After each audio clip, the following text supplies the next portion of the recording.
Bienvenidos nuevamente a la Iglesia Nueva Vida. Es un gozo vernos semana tras semana, estar juntos, compartir y aprender cada día más de la palabra del Señor. Hoy es un poco especial porque, me sentía prácticamente preparando una escuela dominical cuando estaba haciendo el mensaje. Vamos a ver una historia que por lo general le contamos a los niños, pero la Biblia nos enseña a todas las edades, todo lo que dice la Biblia de principio a fin.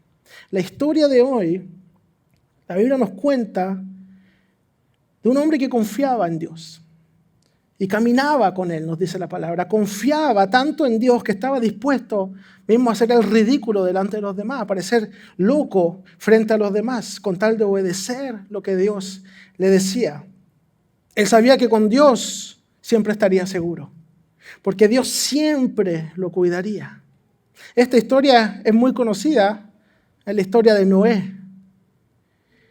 Y en una ocasión Jesús hizo referencia a esa historia. El texto donde Jesús habla de esto está en Lucas 17, 26 al 27. La Biblia dice, Jesús hablando, como fue en los días de Noé, así también será en los días del Hijo del Hombre.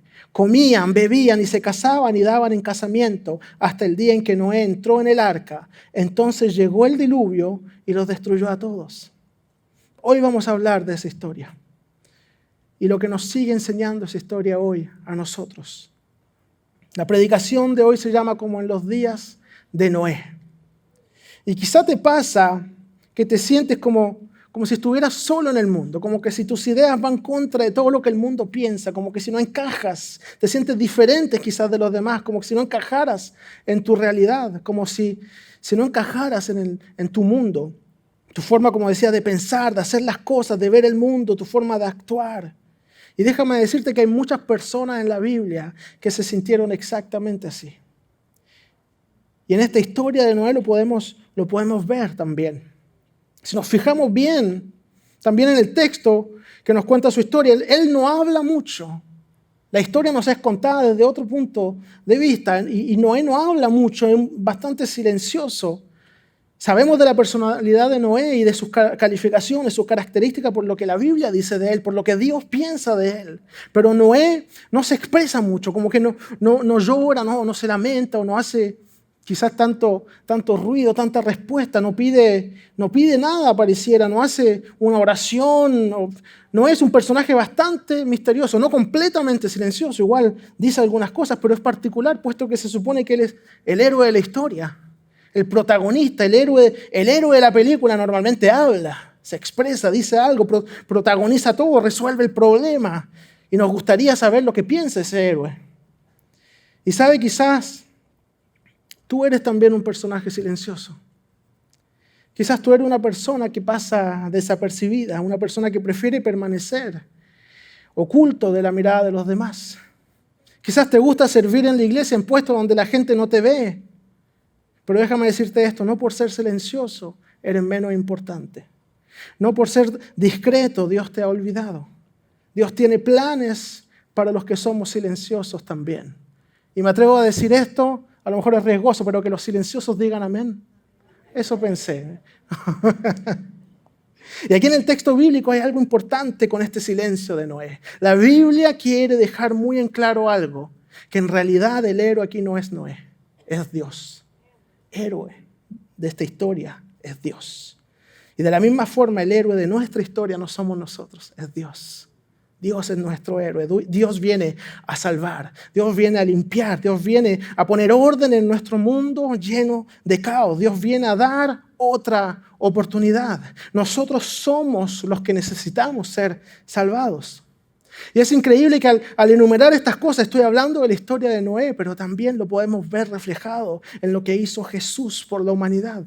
Él vino y por amor dio su vida por nosotros para que nuestra relación con Dios pueda ser restaurada, para que podamos ser perdonados. Dios es un Dios de orden, de amor y de gracia, que nos quiere dar otra oportunidad a pesar de nuestra maldad. Ese es nuestro Dios. Ese es nuestro Dios.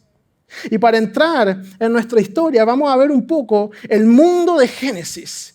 Veamos un poco los antecedentes de esta historia, cómo las personas comprendían el mundo en su época, cómo las personas comprendían la creación de Dios en el mundo antiguo. Nosotros estamos en el siglo XXI y vemos la vida de una forma muy diferente, radicalmente diferente a como la gente lo veía en la antigüedad. Esto lo vemos reflejado en el relato de la creación de Génesis. Hay una riqueza en el texto que hemos perdido porque no vemos las cosas como ellos las ven. Cuando nosotros pensamos en la creación, lo primero que se nos viene a la mente es la creación material del mundo. La creación del universo, las estrellas, el mar, el agua, la tierra, la luz. Pero los escritores de Génesis ven mucho más que eso, porque Dios hizo mucho más que eso. Dios creó el mundo y también lo ordenó. Dios no simplemente creó materia. Le dio funciones a las cosas que había creado, estableció reglas y límites. Dios todo lo crea con un propósito para que cumpla una función. Y es cierto para el universo y también es cierto para la vida de cada persona aquí presente. Dios no te creó para abandonarte en el mundo, Dios te creó con un propósito. Génesis 1:1-4, veamos el texto juntos. Quizás algunos hasta se lo saben de memoria. En el principio, ¿qué hizo Dios? Creó Dios los cielos y la tierra estaba desordenada y vacía, y las tinieblas estaban sobre la faz del abismo, y el Espíritu de Dios se movía sobre la faz de las aguas. Una de las grandes preguntas teológicas que muchos se hacen es si Dios acaba de crear, ¿por qué hay desorden? Es como llegar a una casa, usted acaba de cambiarse de casa, compra una casa o un departamento, llega, no ha puesto ningún mueble y ya está desordenado. Qué frustrante sería, ¿no? Es curioso un poco. Creó, pero está desordenado. Pero al mismo tiempo estar desordenado está vacío. ¿Con qué está desordenado si está vacío? Bueno, esto es porque nuestra mente se enfoca en un aspecto científico y material de la creación. A nosotros nos interesa mucho saber, por ejemplo, qué edad tiene el universo, cómo se creó el mundo material, cuál fue el inicio físico de todo, pero a ellos no necesariamente. A las personas del mundo antiguo les interesa más bien explicar cómo Dios crea un mundo funcional, cómo Dios trae orden al universo, cómo Dios es soberano y rey de la creación, gobernando sobre él y estableciendo límites y reglas para que el universo funcione. Eso le interesa a la gente del mundo antiguo. En el mundo antiguo, las tinieblas que se mencionan aquí, por ejemplo, y las aguas representan caos, representan desorden. En un mundo donde se creía en varios dioses, porque ellos estaban rodeados de personas que creían en varios dioses. Génesis presenta a un único Dios que tiene todo poder y control sobre toda la naturaleza. Y en este mundo desordenado y caótico, Dios trae orden. En este mundo vacío, Dios trae un propósito y una razón de existir. Esto es lo que está haciendo Dios. Y Dios quiere traer un propósito y una razón de vivir también a tu vida y a tu corazón que están vacíos sin Dios. Esto es lo que nos dice la Biblia. Versículos 3 y 4 dice, y dijo Dios, sea la luz, y fue la luz. Y vio Dios que la luz era buena, y separó Dios la luz de las tinieblas. Dios le da un lugar a la luz y una función, separándola de las tinieblas, y eso comienza a marcar los días. Y después, si vamos un poco más adelante, los versículos 9 y 10, dice, dijo también Dios, júntense las aguas que están debajo de los cielos en un lugar, y descúbrase lo seco. Y fue así. Y llamó Dios a lo seco tierra, y a la reunión de las aguas llamó mares. Y vio Dios que era bueno. Dios le puso un límites a las aguas para que se descubra lo seco, dice la Biblia. Aquí Dios controla y pone en su lugar el caos de las aguas, según ese pensamiento en esa época. Pone un orden en el caos de las aguas del principio de la creación para permitir que haya vida en la tierra.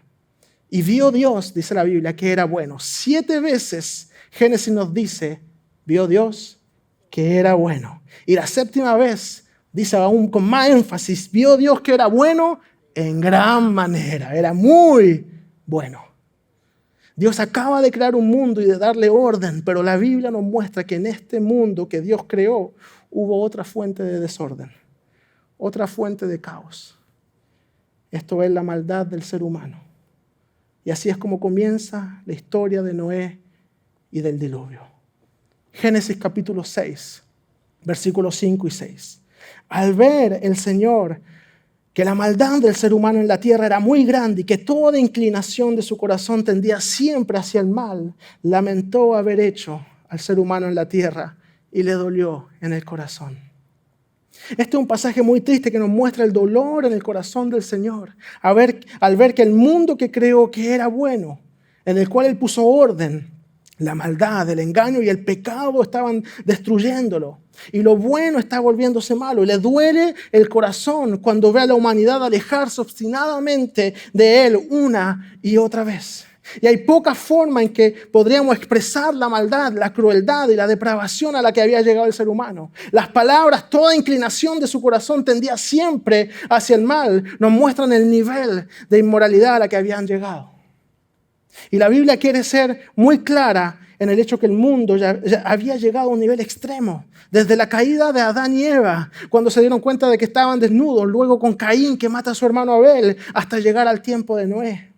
Y el versículo 11 dice, pero Dios vio que la tierra estaba corrompida y llena de violencia.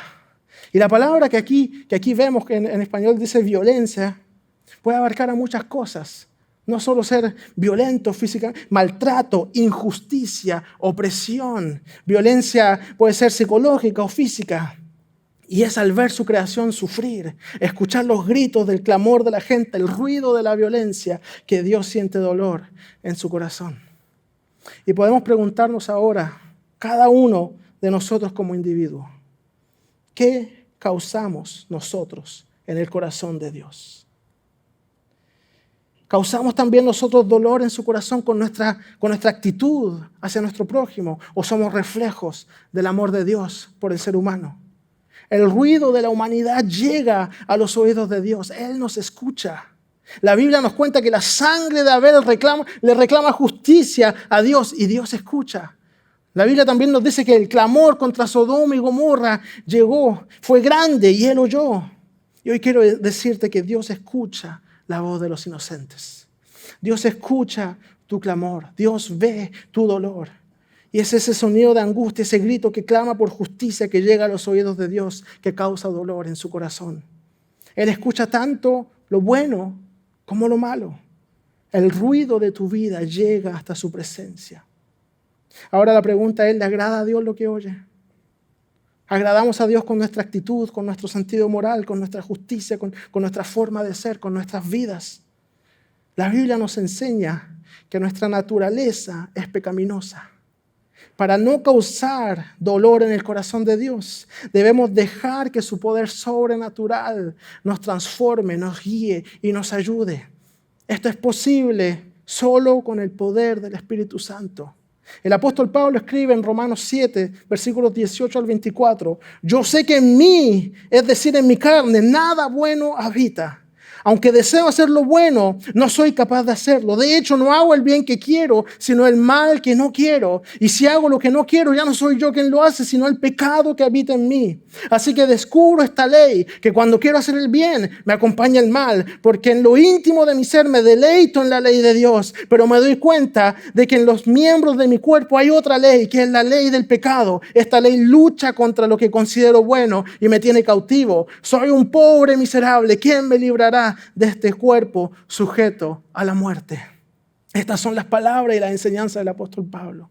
Hablando como judío, él que conoce la ley de Dios, que ama la ley de Dios y que trató antes de conocer a Cristo de cumplir con la ley con todo su corazón. Él nos muestra que mientras más intenta con sus propias fuerzas, más fracasa. Él quiso agradar a Dios con toda su fuerza y con todo su amor, pero fracasó porque sin el Espíritu de Dios estamos condenados a fracasar en nuestro intento de ser buenos. Necesitamos su Espíritu. Y esto es una verdad bíblica que muchos son quizá incapaces de comprender. A muchos les cuesta aceptar que hay un solo camino al Padre y que ese camino es Jesús. Recordemos Juan 14:6, Jesús dijo, yo soy el camino, la verdad y la vida. Nadie viene al Padre sino por mí. Y muchos tratan de ganarse el cielo, de construir un camino independiente a la presencia de Dios con sus propias fuerzas, con sus buenas acciones, por sus obras. Recuerdo una vez un joven me preguntaba así, pero si yo soy bueno, que no puedo ganarme yo el cielo, no puedo agradar a Dios. Si yo soy bueno, sin la ayuda de... Yo soy simpático, trabajo bien, no soy un criminal, no robo nada, soy honesto, soy digno de confianza, no pirateo música, veo Netflix y no uso VPN, soy honesto, me decía. ¿Por qué no puedo merecer el cielo? Porque no es por obras, es por gracia. Es un don de Dios. Efesios 2:8. Es un don de Dios, no es por nuestras obras. Lo único que puedes hacer es creer en Jesús y seguirlo. Eso es lo único que puedes hacer. Y quizás algunos aquí presentes se hacen la misma pregunta y se dirán, pero yo no soy tan malo como la descripción de las personas en el tiempo de Noé. Ellos eran violentos, eran depravados, perversos, corruptos, cometían injusticia. Yo no soy malo como ellos, soy una buena persona. Romanos 3:10-12 dice, como está escrito, no hay justo ni aun uno. No hay quien entienda, no hay quien busque a Dios. Todos se desviaron, a una se hicieron inútiles. No hay quien haga lo bueno, no hay ni siquiera uno. ¿Pero yo soy bueno? No. La Biblia dice que no. Los estándares de santidad de Dios son demasiado elevados como para que podamos pretender merecer su perdón o ganar el cielo, como dicen algunas, por nuestras acciones. Por eso la Biblia nos enseña que la salvación es un regalo que Dios nos da. El perdón es un regalo que nos da por medio de su Hijo, el único varón perfecto que jamás pecó. Ese es nuestro Jesús. Primera de Juan 1:8, si afirmamos que no tenemos pecado, nos engañamos a nosotros mismos y la verdad no está en nosotros. Nos engañamos si decimos que no hay pecado en nosotros. No se engañe, usted es igual de pecador que todos nosotros. Todos lo somos. Pero es por eso el apóstol Pablo dice que somos humanos y estamos vendidos como esclavos al pecado, pero enseña después, el cristiano ha sido liberado del pecado. Dice, la ley del pecado me tiene cautivo, pero por medio de Cristo, la ley del Espíritu me da vida, me ha libertado de la ley del pecado y de la muerte. Eso es lo que hace el Espíritu de Dios. Romanos 6:23, porque la paga del pecado es la muerte, mas la dádiva de Dios es vida eterna en Cristo Jesús, Señor nuestro. Esa es nuestra fe, esa es nuestra esperanza. Somos liberados por medio de Cristo. Ese es nuestro destino cuando decidimos creer en Él y seguirlo, ser libres de la opresión del pecado, libres de la muerte, libres de toda condenación, porque nuestro Dios nos da libertad y vida para siempre. Si alguien lo cree, puede decir amén. Ese es nuestro Dios. Eso es lo que hace Jesús. Ese es el regalo de Dios para nosotros. Y con eso Dios nos muestra su bondad. A nosotros que dejamos en claro y en evidencia con nuestra actitud, dejamos en claro nuestra maldad, Dios nos muestra su bondad. Y mientras más maldad, más bondad de Dios. Porque donde el pecado abunda, la gracia de Dios sobreabunda. Dios te ama a pesar de ti. Dios te busca a pesar de ti. Dios te perdona a pesar de ti. No importa qué hayas hecho o de dónde vengas, hay un plan de salvación para tu vida. Solo tienes que confiar en la bondad de Dios. Ese es el plan de Dios. Confiar en Dios porque Él tiene un plan para la humanidad, para la iglesia y para ti y para mí. Absolutamente nadie está perdido en medio de una multitud de personas. El Señor te conoce por tu nombre y tiene un plan específico para ti. Y en esto Noé nos da ejemplo. Veíamos que el mundo de Noé está completamente corrupto y envuelto en maldad, pero Dios en su bondad busca a alguien que haga lo bueno y solo encuentra a Noé. Y con Pablo comprendemos por qué. Comprendemos que esa es la naturaleza del ser humano. Pero también podemos ver con Noé que a pesar de la corrupción del hombre, Noé y su familia obedecían a Dios. No hay razón para que nosotros no podamos obedecer igualmente a Dios. Dejar que su Espíritu nos guíe y someternos a su voluntad a pesar de lo que esté pasando alrededor nuestro. La tentación es fuerte, la tentación de abandonar tu fe, de impedir que el Espíritu Santo te guíe y actúe en ti. Esa tentación es grande. Pero seamos esos hombres y mujeres valientes que como Noé, en medio de una generación perversa, nos levantamos con valentía y proclamamos la verdad del Evangelio de Jesucristo, la verdad que Dios puede cambiar vidas, la verdad que Dios sigue sanando y restaurando corazones, hogares y familias. Así se manifiesta la bondad de Dios, dándonos esperanza y dándonos una nueva oportunidad a cada uno de nosotros. Si usted lo cree, puede decir amén y darle un aplauso al Señor por su plan divino para cada uno de nosotros. Pero ¿cómo respondemos nosotros a la bondad de Dios? La Biblia dice de Noé en Génesis 6:9 que él era un hombre justo e íntegro entre su gente y anduvo fielmente con Dios. Eso nos dice la palabra. Pero ahora yo me pongo a pensar, ¿qué dirá Dios de nosotros? ¿Qué dirá Dios de ti y de mí? Puede decir que somos justos, íntegros y que andamos fielmente con Él. Quizá en la primera parte del mensaje, cuando hablaba del ruido que llega a los oídos de Dios, que sube por nuestras acciones, algunos de ustedes ya establecieron en su corazón que no le hacen mucho ruido a Dios, que no son muy desagradables para Dios, que no cometen injusticia. Pero quiero desafiarlos a ir un poco más lejos. Recuerde que la palabra dice en Santiago 4:17, el pecado pues está en aquel que sabe hacer lo bueno y no lo hace. No es solamente hacer algo malo. No es solamente cometer injusticia, robar, mentir, provocar a ira, chismosear, calumniar. Quizás no le has hecho daño a alguien de esa forma y te sientes libre de eso. Piensas que Dios no tiene nada en tu contra, pero todos nos equivocamos a menudo, todos somos tentados de no confiar en Dios, de no confiar en sus planes para nuestras vidas. Eres tentado de abandonar la iglesia, tentado de dejar de orar, tentado de dejar de leer la Biblia, de dejar de creer, tentado de olvidar todo lo que Dios ha hecho por ti y a través de ti, en tu familia, en tu hogar, en tus estudios, en tus papeles a lo largo de toda tu vida, todo lo que ha hecho por ti. Pero la palabra dice que no era justo e íntegro. Otras traducciones dicen honrado, otras dicen mismo perfecto. Pero también dice que caminaba con Dios. Quizás has sido tentado de dejar de caminar con Dios, tentado a dejar de ser agradecido con Él. Nuestro mundo hoy no es muy diferente al tiempo de Noé. Y somos tentados a diario de abandonar nuestra fe. Somos tentados a diario de abandonar nuestra integridad. Somos tentados a diario de dejar de confiar en las promesas de Dios. Pero cuando andas fielmente con Dios, cuando confías en Él, cuando lo amas, cuando Él es rey de tu vida, no comprometes tu relación con Él. Dios le pidió a Noé que construyera un arca para cuidarse de algo que nunca había ocurrido antes. Cuando confías en Dios y caminas con Él, Él te cuida de cosas que tú ni siquiera te imaginas. Donde quiera que vayas, Él está contigo. Aunque ande en valle de sombra de muerte, dice la palabra, no temeré mal alguno. Y Génesis 6:22 dice, y Noé hizo todo según lo que Dios había mandado. Noé le obedeció al Señor. Y cuando caminas con Dios, eres obediente a su palabra. Necesitamos ser hombres y mujeres con el carácter, la fe y la confianza de Noé.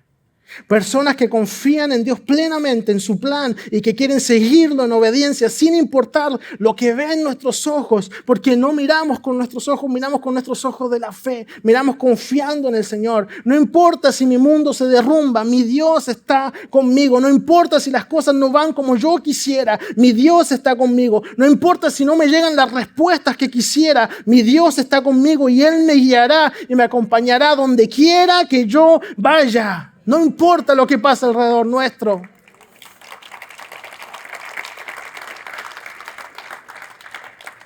Confía en el Señor.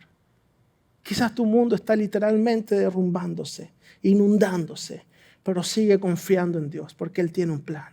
Y hay algo importante que el Nuevo Testamento nos dice sobre Noé. El texto se encuentra en Hebreos 11:7. Por la fe, Noé, advertido sobre cosas que aún no se veían, con temor reverente, dice, construyó un arca para salvar a su familia. Por esa fe condenó al mundo y llegó a ser heredero de la justicia que viene por la fe. Noé fue justificado y salvado de la catástrofe por su fe, por su confianza absoluta en Dios. Y nota algo interesante. El arca no estaba diseñada para ser navegada. No se menciona ningún timón, ninguna vela, ni nada para controlarlo. Los que estaban dentro del arca estaban completamente en las manos de Dios para ser guiados a su destino. A veces tenemos que aprender a depender completamente del Señor para ser guiados en nuestra vida, hacia donde nos vamos. No había timón para controlar el arca. Y eso causa mucho temor. Mucha inseguridad porque queremos controlar las cosas, queremos saber a dónde vamos, queremos saber cómo, cuándo va a llegar cualquier cosa a nuestra vida. Pero si quieres llegar a tu destino es necesario en tu caminar con Dios que aprenda a darle a Él el control de tu vida. Solo así alcanzarás todas las cosas maravillosas y sobrenaturales que Él tiene para ti. Confía en su provisión, confía en su palabra, confía en sus promesas, en su plan, en su gracia para salvarte, en su amor para perdonarte, en su fuerza para levantarte, en su poder para restaurarte. Pon tu vida en su mano y déjate guiar por Él. Déjate guiar por el Señor. Tienes que aprender a creer, tienes que aprender a confiar porque Dios no se olvida de ti. Jamás te soltará, jamás te abandonará. Salmo 27:10, aunque mi padre y mi madre me dejaren, con todo Jehová me recogerá. Qué hermosa palabra. La Biblia nos enseña que Dios envió el diluvio y la tierra quedó inundada. Por mucho tiempo, por 150 días, dice la palabra, las aguas cubrieron la tierra nuevamente como al principio de la creación, antes que Dios pusiera orden y límites. Las aguas volvieron a la tierra por causa del pecado del hombre. Tu pecado trae caos a tu vida. Pero si dejas Dios actuar, ese mismo caos, Él lo puede transformar en una herramienta para traer orden. Así como lo hizo con las aguas del diluvio para traer orden nuevamente, para darle a la humanidad una segunda oportunidad. En medio del desorden, Dios quiere traer orden. En medio de un mundo que no funciona, Dios quiere traer propósito. La creación es Dios dándole funciones a lo que existe. Del caos pasamos al orden. Dios quiere hacer lo mismo en tu vida. El relato de Noé es como un reinicio. Vuelve el caos, las aguas vuelven a pasarse del límite que Dios le impuso al principio de la creación, pero luego Dios vuelve a restablecer el equilibrio, vuelve a poner las aguas en su lugar. Pero la Biblia nos cuenta que el hombre vuelve a caer. Podemos ver en el relato que Cam, uno de los hijos de Noé, se burla, dice, de la desnudez de su padre. No sé si eso les recuerda algo, pero eso es un paralelo con la desnudez de Adán y Eva. El pecado sigue presente en el corazón del hombre. Tanto Eva como Cam, los dos son traicionados por lo que ven. Eva vio que el árbol era bueno para comer. Cam vio a su padre desnudo. Los dos buscaron a que otros se unieran a ellos. Eva le dio de comer a Adán. Cam fue a decirle a sus hermanos. A veces estamos tan perdidos y lejos en nuestro pecado que perdemos completamente nuestro norte. Perdemos completamente nuestro sentido moral. El pecado causa en nuestra mente caos y confusión. Y eventualmente el pecado te hace creer mismo que no vales nada. Pero para Dios vales mucho. Vales tanto que dio a su único hijo para salvarte del pecado, sacarte de ese caos que el pecado provoca en tu vida. Dios ve más allá que tu pecado. Él ve el valor del ser humano precioso que ha creado. Somos personas que estábamos perdidas sin Dios, pero Él por su gracia nos perdonó y nos hizo sus hijos. Pasamos de la muerte a la vida por su amor. Y mismo si todo está destruido, con Dios siempre hay esperanza de tener una nueva vida. Y volviendo a Noé y su familia en el arca, en esos 150 días podemos fácilmente imaginarnos que se hacían preguntas. ¿Cuándo podríamos salir? ¿Cuándo se acabará la lluvia? ¿Cuándo podremos volver a tierra firme? ¿Nos habrá olvidado Dios? ¿Tendrá realmente Dios un plan? Génesis 7:24 dice, y la tierra quedó inundada 150 días. Fueron 150 días de espera, 150 días de no saber dónde va el arca, 150 días de paciencia, de esperanza, de confianza. Y quizás tú estás en tu periodo de espera, en tus 150 días de espera, en tus 150 días donde tienes que ser paciente. Pero quizás te inundan las dudas, el temor. Tú y yo necesitamos pedirle a Dios que renueve nuestra fe y nuestra esperanza. Que nos dé la confianza de Noé, porque luego el capítulo 8 de Génesis, versículo 1 dice, Dios se acordó entonces de Noé. Dios se acuerda de ti. En tus momentos difíciles, cuando pienses que Dios te olvidó, cuando sientes que ya no puedes más, recuerda, pero Dios se acordó de Noé.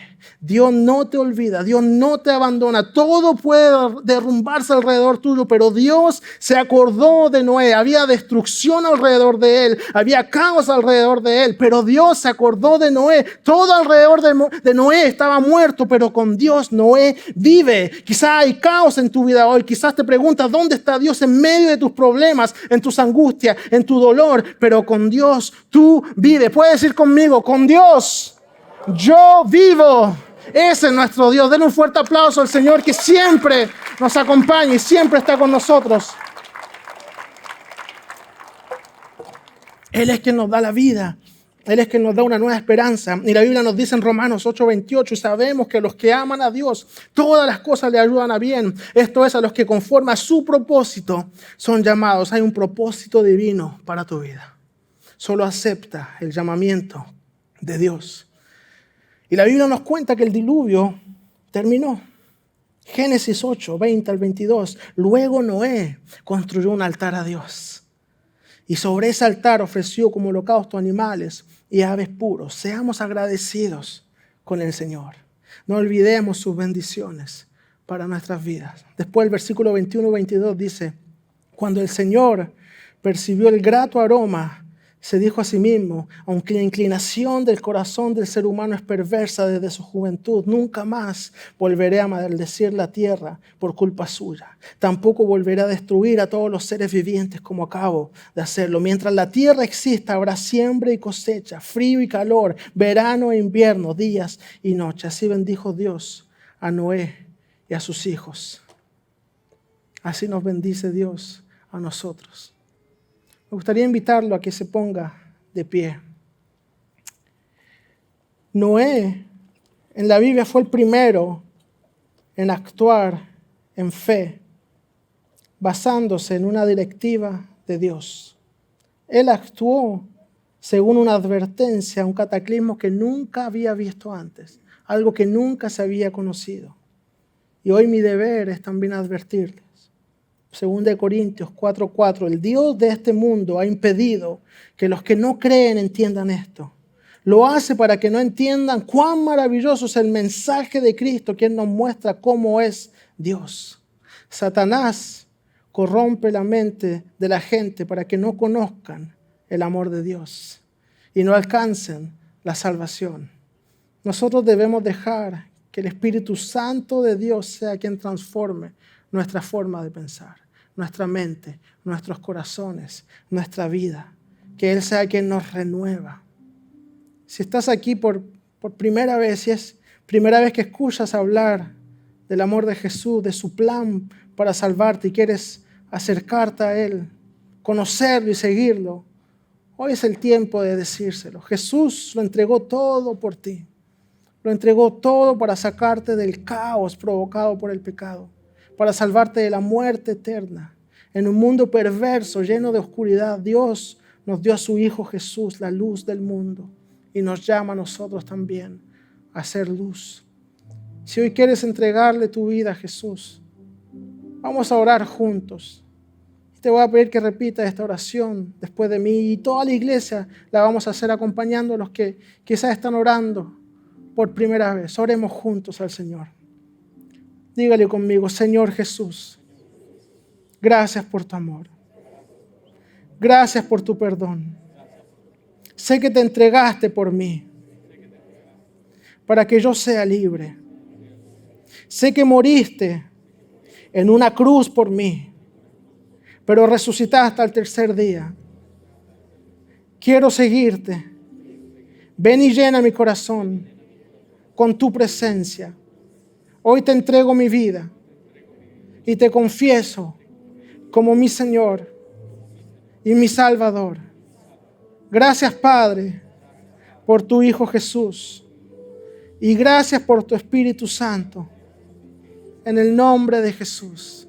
Y toda la iglesia dice un fuerte amén, y puede darle un fuerte aplauso al Señor por su presencia, por su palabra, por su gracia y por su verdad. Y junto al equipo de alabanza me gustaría que declaremos juntos estas palabras. Su nombre es poderoso, poderoso para salvar, poderoso para restaurar, para transformar vidas, poderoso para cambiar tu destino eterno. No importa quién sea, no importa de dónde venga, Dios quiere cambiar tu vida, transformar tu vida, perdonarte, sacarte de todo caos, de todo sentimiento de culpabilidad, porque Él venció la muerte por ti. Él vino y se entregó por ti para sacarte de ese caos, para sacarte de ese estado de muerte, para darte libertad, para que tu vida ya jamás sea la misma, para que nunca más vuelvas a pensar que estás solo. El Señor está contigo en todo momento. El Señor nunca te ha abandonado. El Señor se acuerda de ti y te conoce por tu nombre. Vamos a decirle junto al Señor, declarar estas palabras: la muerte venciste, el velo partiste, la tumba está vacía. Esa es nuestra predicación.